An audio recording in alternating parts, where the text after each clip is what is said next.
미소라는 말씀도 이제 우리가 이렇게 컬러풀하게 했는데, 요거는 이제 한자 우리 청소년들을 위해서 쉽게 익히도록 풀어서 설명을 했던 겁니다.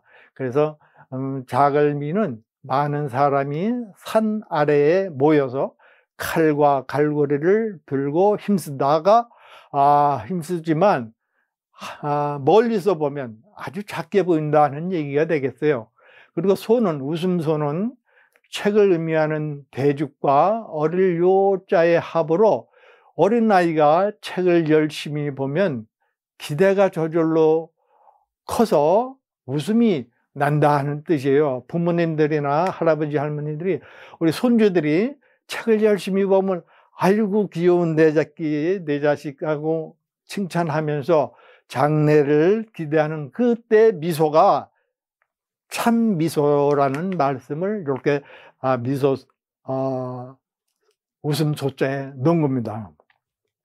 자, 그래서 선생님이 말씀하시기를 나는 15살에 배움의 뜻을 두었고 30살에 뚜렷이 목적을 세웠고 40에 유혹에 넘어가지 아니했고 50살에 하늘이 부여한 사명을 알았고 60에 귀가 열려 순리를 깨닫고 70살에 마음 가는 대로 해도 모질지 않았느니라. 이건 일반적으로 뭐 법도에 어긋나지 않았다는 얘기도 맞지만 모질지 않게 되는 그런 아주 자연인의 모습, 도를 깨친 모습이 더 합당하다고 보는 겁니다. 그래서 그 원문도 있지만 시간 관계상 넘어가겠습니다. 그리고 선생님이 말씀하시기를 거친 밥에 물 마시고 팔을 굽혀 뵐지라도 즐거움이 또한 그 가운데 있으니 옳지 못한 부와 고귀함은 나에게 뜬걸음과 같으니라. 이미 이경지는 아주 득도하신 그런 그 입장이기 때문에 현세적인 그런 무력이나 명예욕, 권력 이것과는 머리가 멀다는 얘기를 우리가 생각을 하죠. 그래서 불의, 부차기, 의가 아니면 정의가 아니면 부귀나 귀한 것도 또한 소용이 없다 하는 말씀으로 우리가 배우고 있죠. 그래서 이 자활, 오, 아까 말씀드린 대로 16호의 지우학은 우리 기쁨, 공부를 통해서 얻는 기쁨, 즐거움이고 32립은 자신감이 생겼고 40대 불혹은 떳떳함, 또 주체성을 확립을 했고 50의 지천명은 중용진리에 대각을 했다는 말씀이 되고 62수는 관용과 화평으로 마음을 다스렸고 70대는 종심소욕 불구라 대동평화세계 자유인의 경지를 말씀했다고 볼 수가 있어요. 이런 거는 이제 삼인행 필요하사 택기선자 종지 기불선인자 계지인이라 해서 선생님 말씀하시기를 세 사람이 길을 가면 그곳에 반드시 나의 스승이 될 만한 사람이 있다. 그의 착한 점을 골라서 따르고 그의 착하지 않은 점은 가리어 나의 허물을 고치니라. 아주 좋은 말씀이죠. 그러니까 친구들 셋이 있으면 그 중에는 꼭 내가 배울 점 있는 친구가 있다는 얘기입니다. 그만큼 마음의 여유를 가지고 또 상대 친구를 존중해주는 그런 아주 좋은 표현이 되겠어요. 그 다음에 또 이제 군자, 부중죽, 불이, 학적, 불고, 주충신. 늘 강조하시죠. 마음속에 내면의 자기 자신에 충실하고 신, 믿음, 신뢰를 갖게 하는 그걸 주장으로 하라. 주되게 하라는 주충신 말씀이 요즘 우리 말하는 효제 충신에 아주 해당되는 좋은 말씀이라고 하겠습니다. 그 다음에 이것도 이제 그걸 좀 강조하기 위해서 큰 활자로 한번 정리해 봤습니다. 그리고 공자 사교가 있었는데 그게 바로 다른 게 아니라 문행충신 여기도 적용이 되죠. 그래서 그럴문에 대한 중요성. 그래서 공녀님 말씀에도 좋은 경구가 많이 있습니다만 시간 관계상 그냥 읽어보는 거로 넘어가도록 하겠습니다. 그럴문을 중요시했고 그 다음에 단일행, 행동, 공부를 했으면 실천하는 모습이 따라야 된다는 얘기죠. 말하면 지행 합의를 의미한다고도 볼 수가 있겠습니다. 이렇게 해서 공자님의 그 사상은 널리 논어를 통해서 많이 알려주고 있는 그 현실입니다. 그 다음에 참마음충, 이것도 이제 풀면 가운데 중과 마음심, 이 마음을 항상 가운데 오도록 좌나 우에 치우치지 않고 중심을 잘 잡는 게 충이다 하는 아주 간단 명료한 말씀인데, 대개 사람들이 공부하면서 성장하다 보면서 편견이나 선입견에 빠져요. 그래서 좌로 빠지기도 하고 우로 빠지기도 하고 이렇게 그런 갈등이 현대에도 사회적으로는 현상이 많이 나타나고 있는데, 이런 걸 예전에 공자님은 중심을 잘 잡아라, 좌우 상하를 잘 중심을 잡으라는 말씀을 한 거예요. 그리고 미들씨는 사람 인변의 말씀은 아닙니까? 그래서 말씀을 우선 가정에서는 부모님 말씀을 잘 듣고 잘 실천하고, 사회 학교에서는 선생님 말씀, 또 사회에서는 사장님 말씀, 이게 높으신 사람들의 말씀을 잘 새겨 듣고 실천하는, 그래서 올바른 행동을 하도록 그런 그것이 소위 언행충신으로서 네 가지를 강조했다는 걸 우리가 알 수가 있어요. 그래서 그 윤집골중이라는 말도 이게 요순시대 때 요임금, 순임금이 그 정치적인 이상세계를 실천하기 위해서 이 네 마디를 건네줬죠. 진실로 잡아라, 그골, 그 중심을 잡아라, 그 중도를 행하라, 그 중용을 실천하라 하는 말로 우리가 많이들 의역을 하고 있는데, 바로 요 네 글자가 천자, 요임금, 순임금서부터 우리 동방문화에 아주 중점적으로 전해오는 말씀이고 사자성어입니다. 정치인들이 바로 이 점을 중시해서 매사에 중용, 중도로 행하면 싸울 일이 없는데 이게 안 되는 거예요. 그래서 좌니 우니 갈라져 갖고 맨날 싸움을 하기에 바빠서 국민들이 불신을 하고 있는 거예요. 현실 아닙니까? 자, 그래서 천자유소는 네 마디, 윤집골중, 진실로 그 중심을 잡아라. 그리고 성인 공행은 시중, 때에 알맞게 하라. 중도의 길을 가라. 또 현철, 정주, 정자, 주자, 퇴계, 율곡은 중용과 중화로서 생활과 모든 활동의 중심을 잡아라, 이런 말씀을 한 거예요. 그래서 지성인들도 중심을 잡아라는 요즘 말을 많이 해요. 그리고 중산층 육성을 해야 된다고 그러고, 중간 집단형이 필요하다고 그러고, 또 과학자들은 중성자를 어떻게 잘 활용을 해서 과학 문명을 더 활발하게 하느냐, 또 중립, 나라마다 국가를 지향을 해서 전쟁 없는 나라, 또 중매를 잘하고 중보자가 되고 중재를 잘하고 중추적인 역할을 하고 중흥을, 유도 중흥을 하고 그런 게 이제 지성인들의 뜻이고, 일반인들은 잘못하면 이제 중도 포기하는 수가 많고, 또 어떤 그 마약이나 술 이런 데 중독이 되는 경우가 많잖아요. 그래서 중풍에 걸려 가지고 평생 고생하시는 분들이 많이 있죠. 또 좌중우 이것을 잘 이해를 못하고 편견을 갖는 수가 많아요.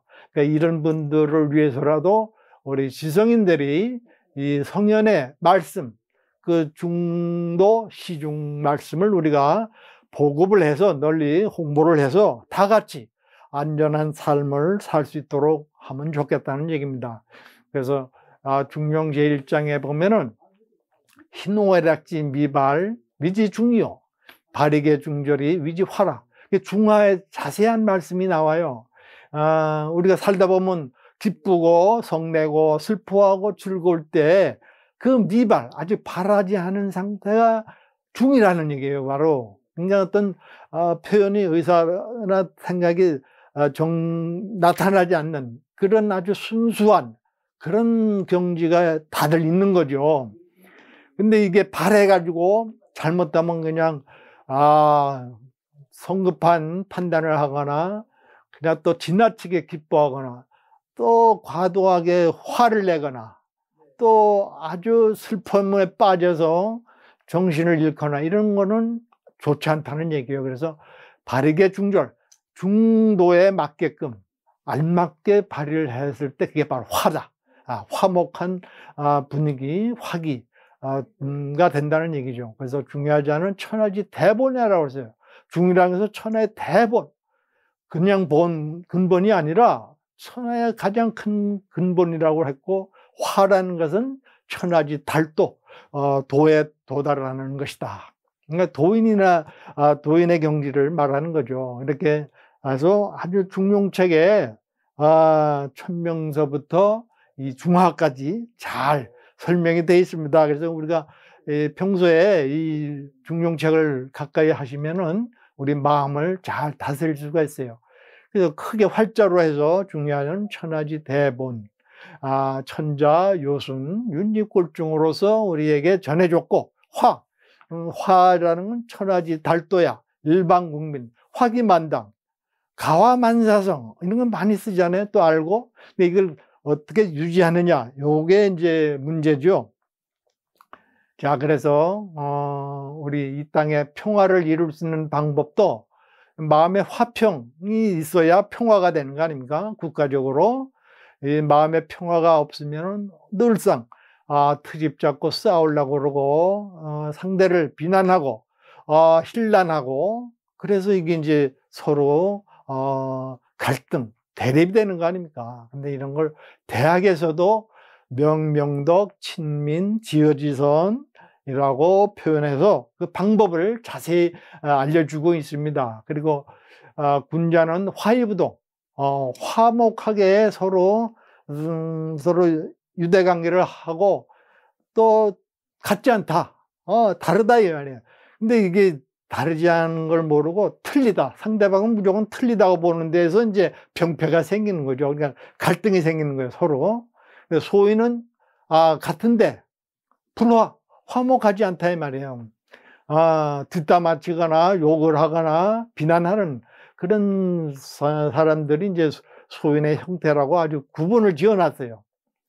그리고 하기 시습지면 불력여로와 유붕이 자원 박내면 불력낙호와 인부지 불원이면 불력군자와, 이건 논어천머리에 나오는 아주 유명한 문구죠. 아마 공자 사상을 대변한다고도 할 수 있겠는데, 이거는 바로 인간의 기본 도리를 배우고 익혀나가면 또한 기쁘지 않은가, 이 기쁠 열자가 공부에서 얻어지는 그 기쁨이, 진리를 깨닫는 기쁨이 아주 누구나 다 경험이 있을 겁니다. 바로 그걸 얘기하는 거죠. 그리고 친구가 멀리서 찾아와서 같이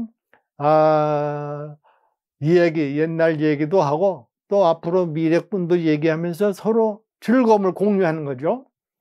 인부지불온, 남들이 나를 알아주지 않아도 불온, 화내지 않으면 역시 군자가 아닌가. 저는 이 말에 아주 나중에 물론 유학대학을 나오고 했지만 그냥 외우기 바빴고 시험 보기 바빴지 뭐 별 느낌을 못 느끼고 현대 생활에 바쁘다 보니까. 근데 40, 50대면서 인부지불온이, 이 공자님 말씀이 이게 아마 공자님 체험적으로 느끼신 말이다. 왜냐하면 그 춘추 시대에 여러 나라를 돌아다니면서 성현의 가르침을 전파를 했는데 알아주질 않거든요. 왜냐하면 패도 정치를 하기 때문에 이 공자님은 왕도, 요순 시대이고 왕도 정치를 얘기해 주는 게 이게 씨가 안 먹히는 겁니다, 한마디로. 그러니까 그렇다고 화를 낼 수도 없고. 근데 보통 사람들은 뭐 저런 게 정치인이야 하면서 욕을 하고 또 비방을 하지 않습니까? 근데 그런 걸 하지 말고 왜 모를까? 왜 이 왕도를 모를까? 그래서 그 왕도를 펴기 위해서 평생을 이제 학문을 통해서 제자력 교육을 통해서 그걸 남겨준 거죠. 그래서 보통 사람들은 남이 나를 알아주지 않으면 화를 내는 게 기본 아닙니까? 그래서 성질을 내고 싸우고 하는데, 저도 여기서 이 공자님 말씀을 보고 웬만하면 참고 견디고 내가 부족한 게 뭐가 있구나 하고 자기 반성하는 기회로 삼았던 겁니다. 아주 좋은 말씀이라고 생각이 됩니다.